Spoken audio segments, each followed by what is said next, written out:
Hello friends, welcome back to my channel moms aware. मैं हूं निधि। आज की इस वीडियो में हम बात करने वाले हैं बच्चों की थंब सकिंग की प्रॉब्लम को लेकर। वीडियो पसंद आए तो प्लीज़ उसे लाइक शेयर ज़रूर करना और मेरे चैनल को सब्सक्राइब ज़रूर करना ताकि आगे आने वाली हर वीडियो को आप देख सको। टॉपिक स्टार्ट करते हैं। वैसे तो बहुत इंटरेस्टिंग टॉपिक है थंब सकिंग का जो टॉपिक है। तो सबसे पहले हम बात करते हैं कि जो थंब सकिंग की जो बच्चों में प्रॉब्लम होती है वो कौन सी एज से स्टार्ट होती है और कब तक रहती है।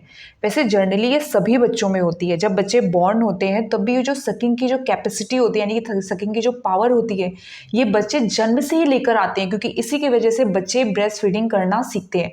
तो जो चीज़ बॉर्न से है तो उसको हटाना थोड़ा मुश्किल हो जाता है, वो काफ़ी लंबे समय तक चलती है। ऐसा नहीं कि हम बच्चे से बोलें कि बेटा आपको थम्स अप नहीं करना है या बार बार उनका हाथ हटाएं तो ऐसे आदत नहीं छोड़ने वाले हैं। उनके साथ कुछ ऐसी चीज़ों में इन्वॉल्व होना पड़ता है, उन पे ध्यान देना पड़ता है, जिससे कि ये आदत वो अपनी जैसे जैसे बड़े हो रहे हैं वो धीरे धीरे अपनी इस आदत को छोड़ दें। तो ये बच्चों में वैसे 6 महीने के बाद जनरली बच्चे छोड़ देते हैं, लेकिन कुछ बच्चों में ये 3 साल तक या 6 साल तक बच्चों में दिक्कत रहती है। लेकिन यही देखा गया है कि बच्चे नॉर्मली अपने आप ये आदत धीरे धीरे छोड़ देते हैं। अब इसके कुछ रीज़न हैं कि किस वजह से बच्चों में प्रॉब्लम जो है लॉन्ग टाइम तक रहती है और बहुत इसके हैबिचुअल हो जाते हैं बच्चे कि जब भी वो अकेले बैठे होंगे तब भी थम्स अप कर रहे हैं या कुछ सोच रहे होंगे या मतलब बहुत नोटिस मतलब दिन में कई बार वो थम्स अप करते हैं। तो इसके पीछे बहुत सारे रीज़न होते हैं।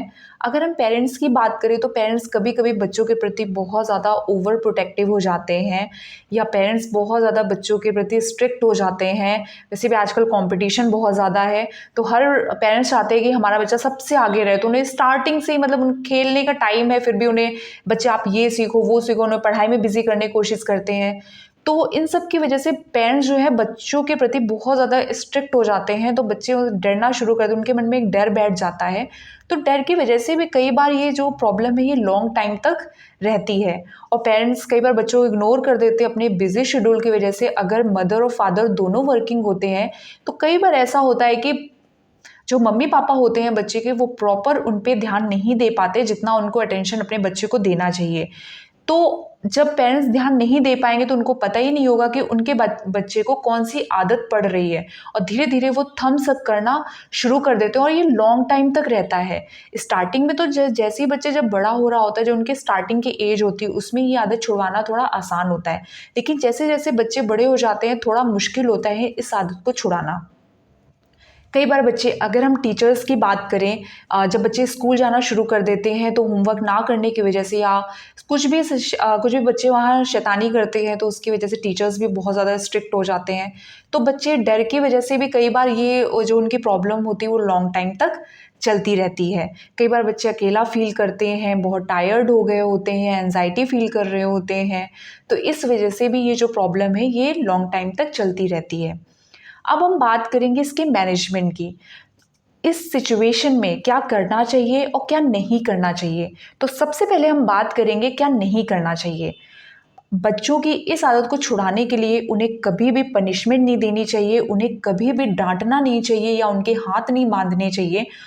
कोशिश करिए आप, अगर आपके बच्चे को ये आदत छुड़वानी तो उनके साथ आप बहुत प्यार से पेश आइए, बहुत प्यार से, और उन्हें पूरा अटेंशन दीजिए, अफेक्शन दीजिए। अगर उन्हें हो सकता है आपके बच्चे प्यार से ये आदत छुड़वा दें और हो सकता है आप उन्हें डांट और मार के अगर ये आदत छुड़वाना चाहें तो आपको बहुत ज़्यादा मुश्किल हो इस आदत को छुड़ाने में। अब बात करते हैं क्या करना चाहिए। सबसे पहले तो अगर आप चाहें तो अपने डॉक्टर की एडवाइस ले सकते हैं कि अगर आपके बच्चे को ये प्रॉब्लम है तो क्या इस सिचुएशन में करना चाहिए। तो फिर अगर आपके बच्चे को ये प्रॉब्लम है थंब सकिंग की तो आप कोशिश करिए आप उनका माइंड और दूसरी चीज़ों में डाइवर्ट करिए। दिन में ऐसी कई सारी एक्टिविटीज़, अलग अलग एक्टिविटीज़ करिए जिसमें आपका बच्चा इंटरेस्टेड हो और इंटरेस्ट ले, और वो सारी चीज़ों में तो वो क्या होगा, जब उन सारी चीज़ों में बच्चा आपका बिजी रहेगा तो थम्स अप करना वो भूल जाएगा। कुछ ऐसी एक्टिविटीज़ करिए जिसमें बच्चों का हैंड जो है वो बिज़ी रखिए ताकि वो और थम्स अप ना कर पाए। बच्चों को आप ऑफ़र भी दे सकते हैं कि अगर आज तुमने एक बार भी थम्स अप नहीं किया तो हम तुम्हें घुमाने ले जाएंगे या तुम्हें हम मतलब कुछ ऐसे ऑफ़र इस तरह से दीजिए जिससे उनका मेंटली डेवलपमेंट हो। ऐसे ऑफर नहीं कि बेटा अगर आज तुमने थम्स अप नहीं किया तो हम तुम्हें चॉकलेट देंगे, हम तुम्हें चिप्स कुरकुरे। ये बच्चों को फ़ायदा तो करेंगे और नुकसान ऊपर से करेंगे। तो इसलिए कुछ ऐसे ऑफर दीजिए जो बच्चों की हेल्थ के लिए भी अच्छे हो, उससे उनका फिजिकली और मेंटली दोनों डेवलपमेंट हो। ठीक है, उन्हें बहुत सारे प्ले, कोई भी आप उन्हें टॉय ला के दे सकते हैं या कुछ ऐसे गेम्स उन्हें ला के दे सकते हैं जिससे बच्चे को कुछ ना कुछ सीखने को मिले। अब आपको बच्चे के साथ बिल्कुल भी स्ट्रिक्ट नहीं होना है। कोशिश अगर कुछ ऐसे बिटर सब्सटेंस आते हैं जो आप बच्चे के थंब में लगा सकते हैं, जिससे जो नॉन टॉक्सिक होते हैं, जो बच्चे को हार्मफुल भी नहीं करेंगे। जब वो मुंह में अगर थंब लेगा भी तो उसे लगेगा कि ये अच्छा टेस्ट नहीं है, तो धीरे धीरे उस सब चीज़ों को छोड़ देगा। आप अपने डेंटल से भी जो आपके डेंटिस्ट होते हैं, आप उनसे भी एडवाइस ले सकते हैं कि क्या उनके पास कुछ ऐसे मतलब इंस्ट्रूमेंट होते हैं जिससे बच्चों की थंब सकिंग आसानी से हट जाती है। और बहुत सारे और क्या होता है, अब हम बात करते हैं कि क्या क्या प्रॉब्लम्स हो जाती हैं थंब सकिंग को लेकर। तो प्रॉब्लम्स बच्चों में कई बार क्या होता है, जब बच्चों के दांत निकलना, जब बच्चे धीरे धीरे, क्योंकि 5-6 साल में जब बच्चों के नए दांत निकलना शुरू होते हैं तो क्या होता है, उनके दांत, ऊपर के जो दांत होते हैं वो बाहर की तरफ हो जाते हैं, या बहुत सारे उनको डेंटल प्रॉब्लम हो जाती है बच्चों को। और एक तरह से ये अनहाइजीनिक भी होता है। जब बच्चा बार बार आपका थंब लेगा तो बैक्टीरिया, बहुत सारे बैक्टीरिया पेट में जाएंगे तो उनके डाइजेशन में भी प्रॉब्लम हो सकती है। तो ये सारी चीज़ें हैं जो आप देख सकते हैं कि अगर आपका बच्चा थम्स अप कर रहा है तो वो, उनको ये सारी प्रॉब्लम्स तो नहीं हो रही हैं।